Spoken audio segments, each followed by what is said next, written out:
Hi, and welcome back. I'm Dr. Marilyn Carroll, and we are going to continue our conversation on managing teams. And so today we're going to talk about designing the team. So as we design the team, we're going to talk about the various things that we should consider when designing project teams or any team, really. This applies to managing or building any type of team. And so as we get started, I'm going to now share my screen and we will get started. All right. So, managing teams is, oh my gosh, this topic is really on point. And designing teams, there's a lot of information here that we're going to go over today. And so I want to make sure that we get a gist of all the things that we'll cover. So let's get started. All right. So, hey, remember, we're coming to you from the book by Leah Thompson called Making the Team, a Guide for Manager. And today we're going to be talking about chapter 2, Designing the Team. And so there's some basic things we talk about in team design, like there are 3 key aspects to designing a team. That's defining the goal, selecting the team, and managing the process. In order to have a well-designed team, a good leader will do these things. And we have to have a good leader at the head of the team in order for the team to function like it needs to. There are 9 things involved in setting a goal.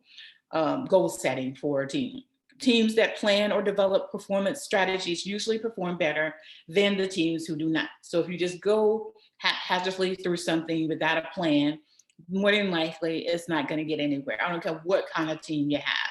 And that's why we'll see professional teams, they practice, they have a goal, they know what's going on, they know which way they're going to work things out.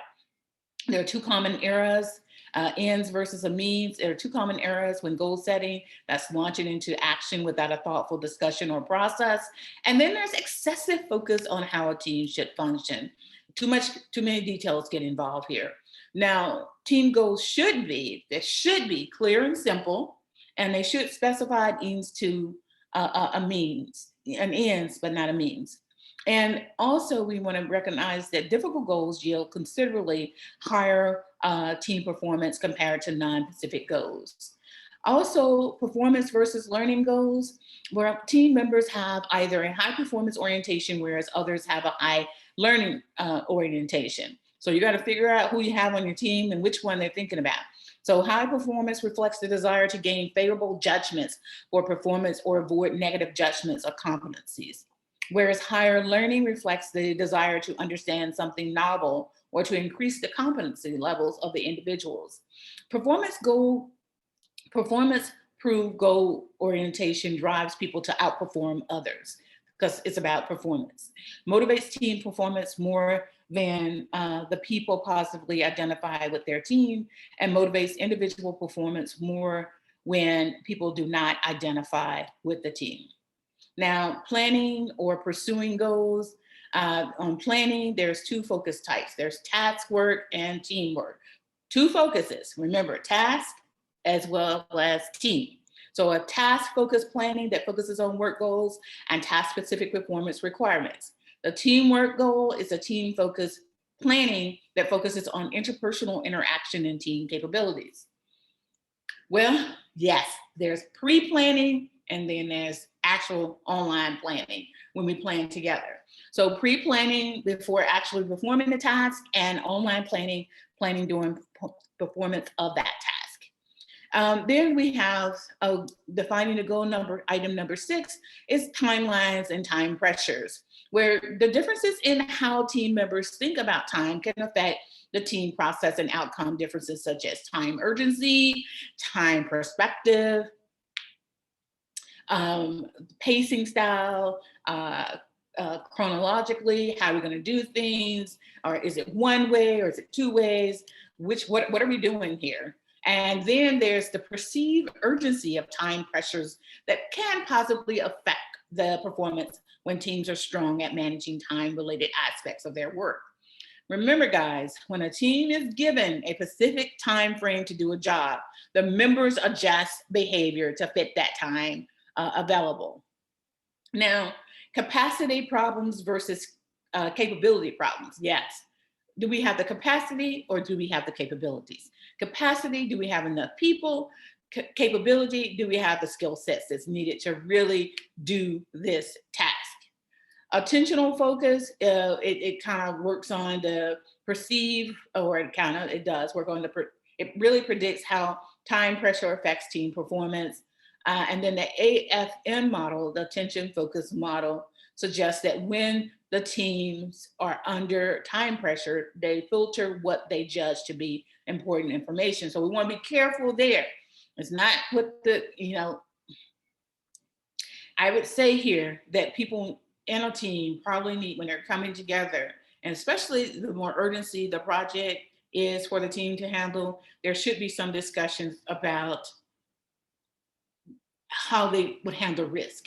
And risk could be associated with time frame constraints when they come up against those, okay? So selecting the team is next. So there are about 14 items we want to look at when we're really talking about selecting our team.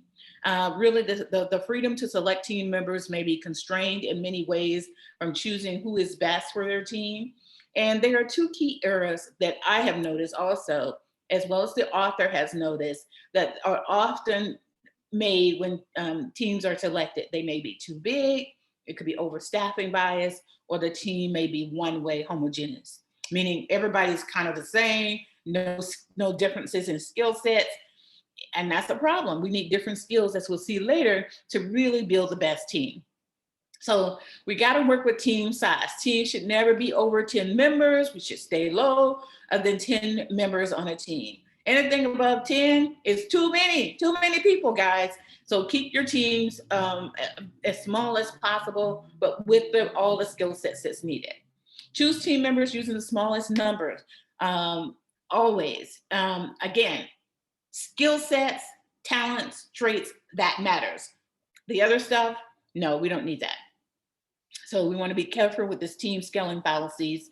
As team size increases, people increasingly underestimate the number of labor hours. So people have to take that into the situation.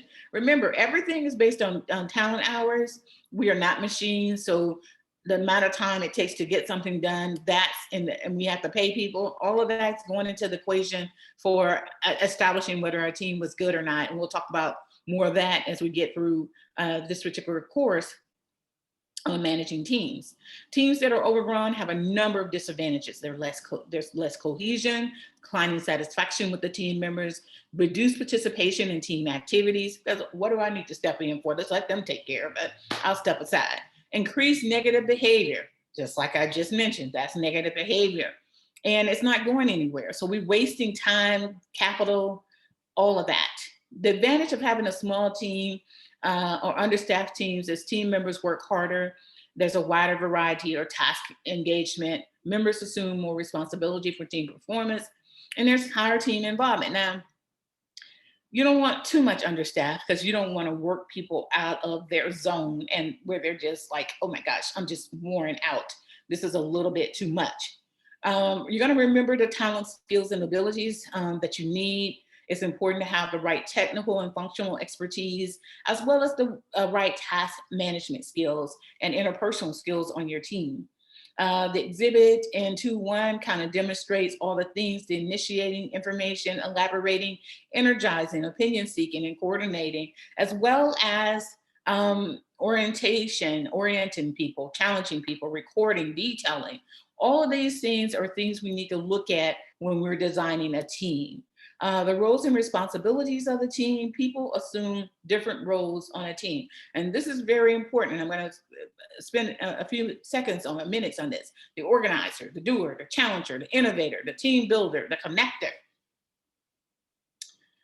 Listen, we need people who exhibit qualities from one of these or another, and their key strength is one or the other. because with that, along with the skill sets, we're going to get the best team possible. And people think that it's easy just putting together a team. It's not.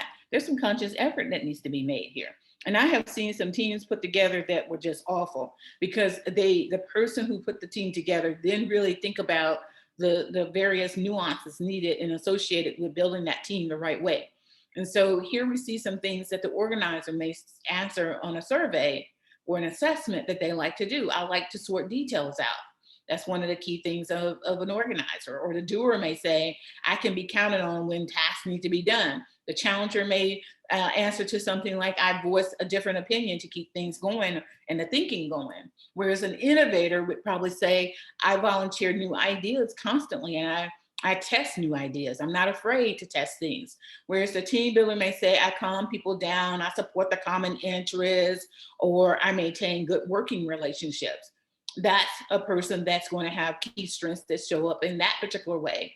Whereas the connector, and this is an important role of a team, I connect with people who can help my team succeed. I find out what is going on outside and share with my team. I'm the team liaison. I promote the team's mission out to outsiders.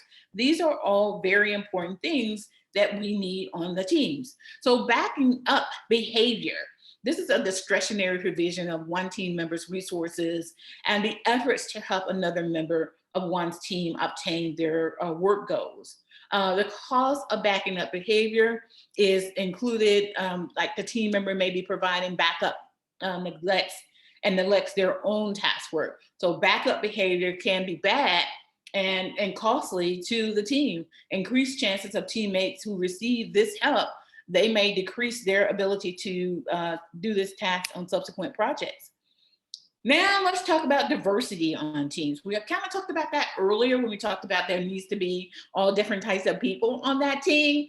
Now let's talk about the diversity on the team. There are three types of diversity. There's social category diversity, there's value diversity, and there's informational diversity.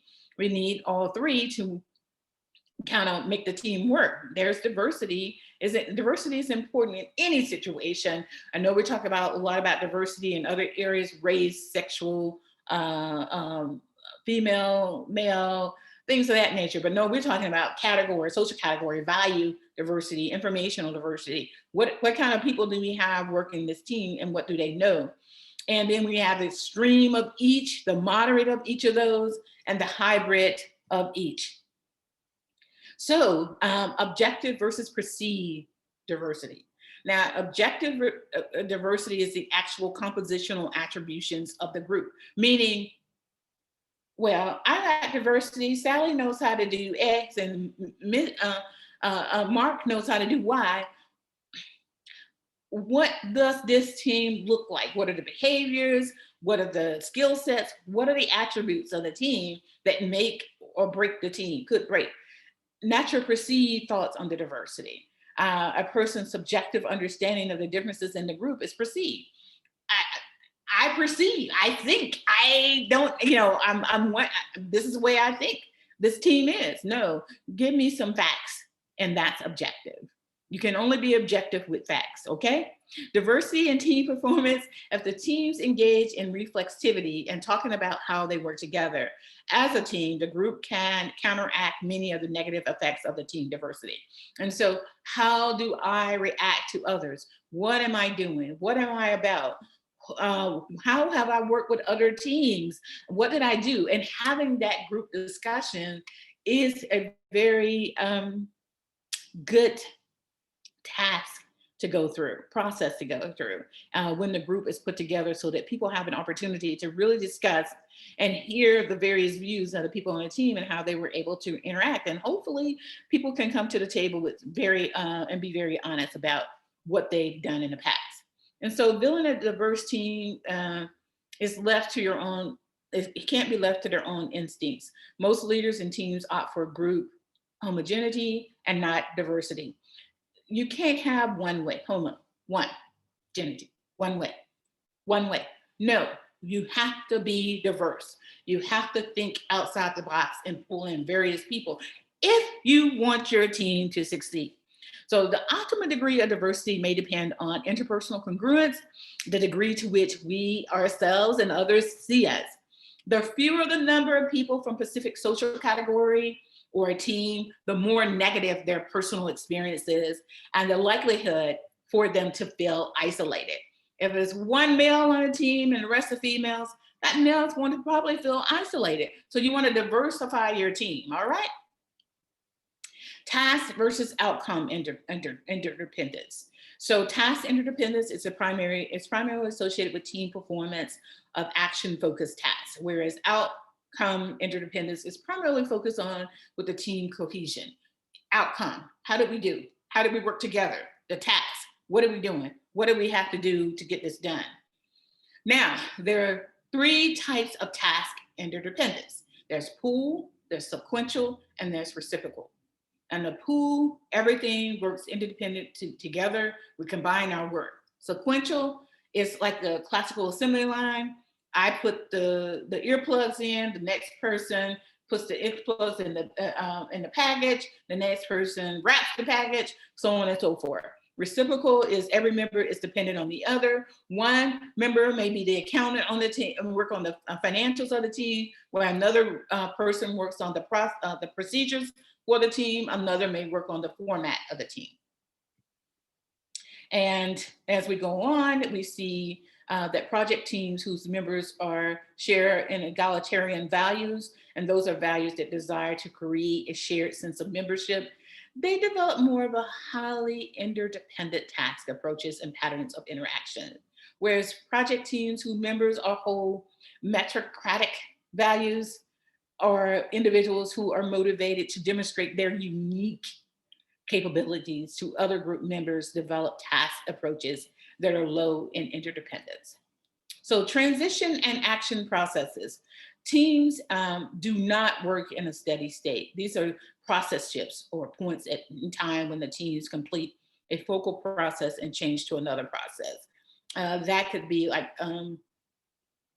I work with an assistant that helps me that lives in another country, and she does a lot of things for me, but not at the same time I may be working. She's probably sleeping while I'm working, and I'm sleeping while she's working. There are 5 types of process shifts. There's mission analysis, there's goal specification, there are technical strategy, operational strategy, and action process. Those are the 5 types of process shifts: mission, goal, tactical, operational, action. So once we start the mission, we have that, we establish the goal. From the mission, we establish a strategy for attacking this goal, and then we put that into operation, and then we have the action from that operation that we put into place. Okay? Now, let's talk about team structure a little bit more.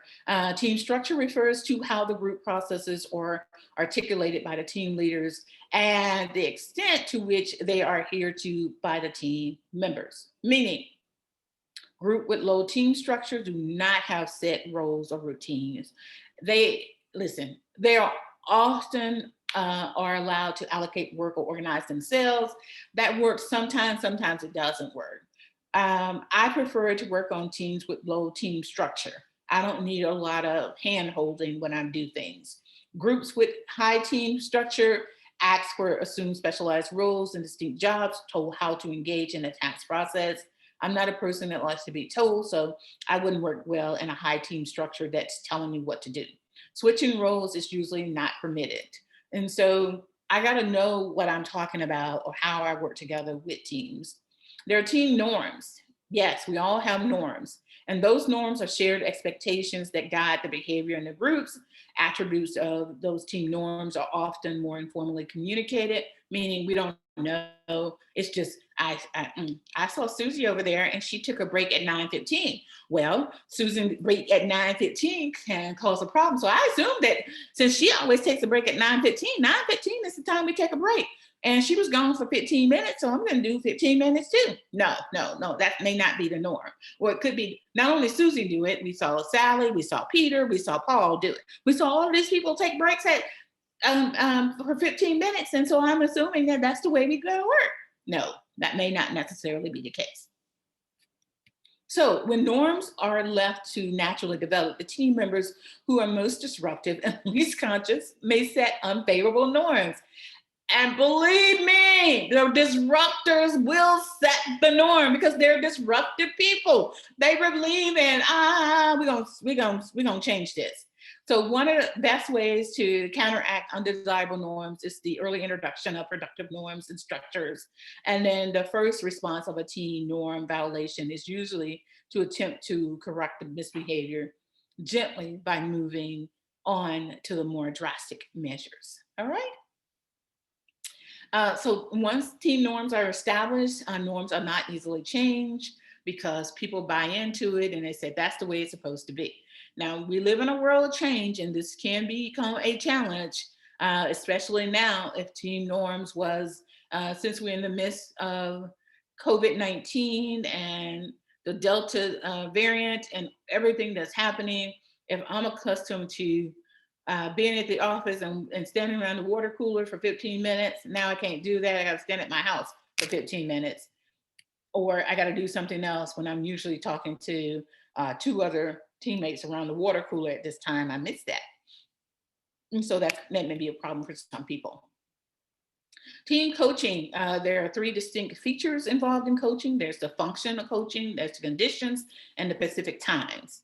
Functions, conditions, and times. So there's educational coaching and there's motivational as well as consultative coaching. So educational coaching focuses on ability, knowledge, and skills. Motivational coaching focuses on how to enhance involvement. Constructive coaching really focuses on how best to integrate members' strengths and abilities. All right.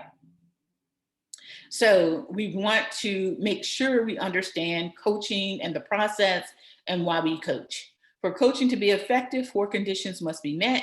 Team performance processes that are essential for success must be relatively unconstrained, meaning we need to understand expertise, engagement, and execution. The team must be well designed and the organizational context must be supportive.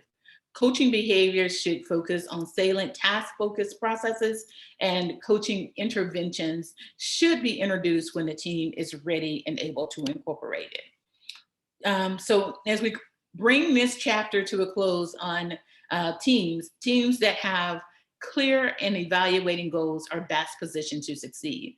And we also know that the selection of the team members should not be left to chance, and the team should include the fewest number of people required to accomplish a task.